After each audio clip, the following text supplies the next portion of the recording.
বিশাল মহিলা সমাবেশের সম্মানিত সভাপতি আমাদের প্রিয় নেত্রী জনাব সকিনা বেগম, মঞ্চে উপস্থিত আমাদের মহানগরের নেতৃবৃন্দ, আমাদের এই ৯ নং ওয়ার্ডের নেতৃবৃন্দ, সামনে উপস্থিত আমাদের মা বোনেরা এবং দলীয় সহকর্মীবৃন্দ, আসসালামু আলাইকুম।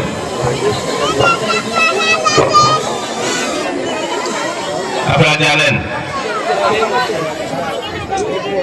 আগামী 12ই ফেব্রুয়ারি মানুষের অধিকার আদায়ের জন্য অনেক দিন এই ভবিষ্যৎ প্রজন্ম, আমাদের মা বোনেরা সহ আমাদের তরুণ সমাজ ভোট দিতে পারেনি, ভোট কেন্দ্রে যেতে দেয়নি। এবার একটা সুযোগ এসেছে 12 তারিখ নিজের ভোট নিজে দেওয়ার। কি আপনার 12 তারিখ যাবেন ভোট দিতে? কিসে ভোট দিবেন? আপনারা সবাই 12 তারিখ গিয়ে ধানের শীষের ভোট দিবেন। কেন ধানের শীষে ভোট দিবেন? ধানের শীষ ভোট দিবেন কারণ এই বাংলাদেশের মানুষের জন্য, বিশেষ করে এই এলাকাটা আমাদের মতো নিম্ন মধ্যবিত্ত যারা বসবাস করে তাদের জন্য বাংলাদেশ জাতীয়বাদী দল পরিকল্পনা করেছে তাদের সবার উন্নয়নের জন্য, সবাইকে যাতে প্রান্তিক জনগোষ্ঠীকে আমরা কাজে লাগাতে পারি সেজন্য আমাদের বৃহৎ পরিকল্পনা রয়েছে। বিশেষভাবে মা বোনেরা যারা আছেন ইতিমধ্যে আমাদের নেতৃবৃন্দ বলেছেন কৃষি কার্ড, ফ্যামিলি কার্ড এবং আরো যেসব আমাদের পরিকল্পনাগুলো বিশেষভাবে বলেছেন, কিন্তু এই এলাকার জন্য যেটি দরকার সামাজিক নিরাপত্তা। আমাদের মা বোনেরা রাত বিরাতে চাকরি করে ওরা বিভিন্ন জায়গায় চাকরি করতে যায়, তখন তাদের অনেক সময় রাতে ফেরত আসতে হয়। সেজন্য আমরা নিশ্চিত করব এই এলাকাতে যাতে সামাজিক নিরাপত্তার মাধ্যমে আমাদের মা বোনেরা সহজে চলাফেরা করতে পারে, কোন প্রকার বিশৃঙ্খল জনগোষ্ঠী যাতে তাদেরকে উত্ত্যক্ত করতে না পারে সেই বিষয়গুলো নিয়ে আমাদের পরিকল্পনা করব।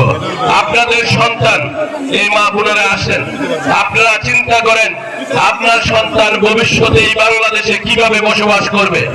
আপনার চিন্তা করেন আপনার সন্তানের মাধ্যমে, আপনি চিন্তা করেন আপনাদের পরিবার সামনের দিনগুলোতে কিভাবে এগিয়ে যাবে। সেই জন্য আপনার সন্তানদেরকে আমরা সুন্দর পরিকল্পনার মাধ্যমে, সুশিক্ষিত পরিকল্পনার মাধ্যমে যাতে দক্ষ জনশক্তি হিসাবে গড়ে ওঠে সেই বিষয়ে আমাদের পদক্ষেপ নেওয়া হবে। আমরা ব্যবস্থা নেব ট্রেনিং, যুব সমাজকে ট্রেনিং দেওয়ার মাধ্যমে যাতে তারা বিদেশে গেলেও ভালোভাবে চাকরি করে ভালো বেতন পায়, যাতে করে আপনার পরিবার সুখী হয়, আপনার সন্তান আপনার পরিবারের জন্য বেশি করে বিদেশ থেকে টাকা পাঠাতে পারে। একইভাবে এই দেশেও আমরা এই শিল্প অঞ্চলে বসবাস করি, এখানে শিল্প মালিকদের যেমন চাহিদা আছে শ্রমিক নেওয়া, আমরাও সেই শ্রমিকদেরকে দক্ষ প্রশিক্ষণের মাধ্যমে এমন ভাবে গড়ে তুলব যাতে করে শিল্প মালিকরা বাধ্য হয় যে আপনাদেরকে ভালো বেতনে কাজ দিতে পারে, এবং সেই ব্যবস্থা আমরা নিব ইনশাআল্লাহ। আপনাদের জিল এলাকার অনেকগুলো সমস্যা আমাকে আব্দুল সাত্তার সেলিম সহ আমাদের এই নেতৃবৃন্দ অনেকে আমাকে বলেছেন, সবগুলো বিষয়ে আমরা যথাযথ পরিকল্পনার মাধ্যমে আবাসিক এলাকা সহ উন্নয়নের জন্য প্রতিটি ক্ষেত্রে আমরা পদক্ষেপ নিব ইনশাআল্লাহ। তবে এই সব কাজগুলো করার জন্য আপনারা আমাকে সুযোগ করে দিতে হবে। সুযোগ কিভাবে করে দিবেন? 12 তারিখ সকালবেলা থেকে ভোট কেন্দ্রে উপস্থিত হয়ে ধানের শীষে ভোট দিয়ে আমাকে সেই সুযোগটা করে দেবেন। মার্কাটা কি? এই এলাকার মার্কা কি? এই এলাকার মার্কা কি? আপনারা জানেন আমার সহধর্মিনীও আপনাদের এখানে আসবে। আজকে আমি এসেছি, আমি অসুস্থ অবস্থায়ও আমাদের সেলিম ভাইদের অনুরোধ, আমাদের সকিনা বেগমের অনুরোধ আমি ফেলতে পারিনি। আমার 105 ডিগ্রি জ্বর নিয়ে পরে আমি ওষুধ খেয়ে ঘুমিয়েছি আধা ঘন্টা 1 ঘন্টা, তারপর উঠে আপনাদের ভালোবাসার টানে, আপনাদের আন্তরিকতার টানে আমি চলে এসেছি আপনাদের মাঝে।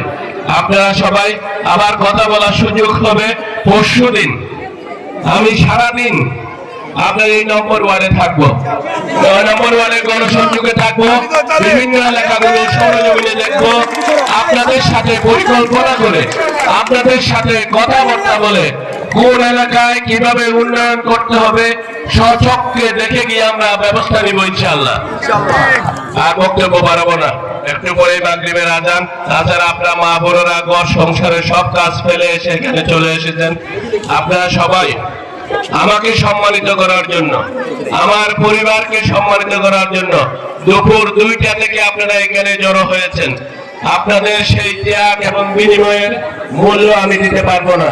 আমাদের সেই ত্যাগ এবং মূল্যের তবে আপনার আমার কাজের মাধ্যমে আপনাদের এই ভালোবাসার প্রতিদান আমি দিতে চাই।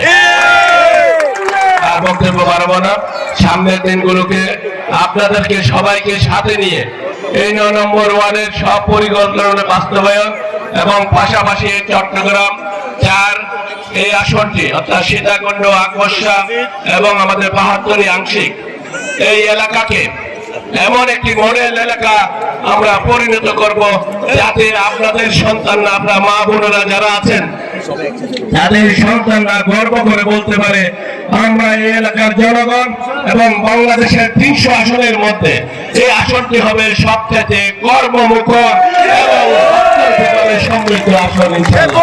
সবাইকে ধন্যবাদ এবং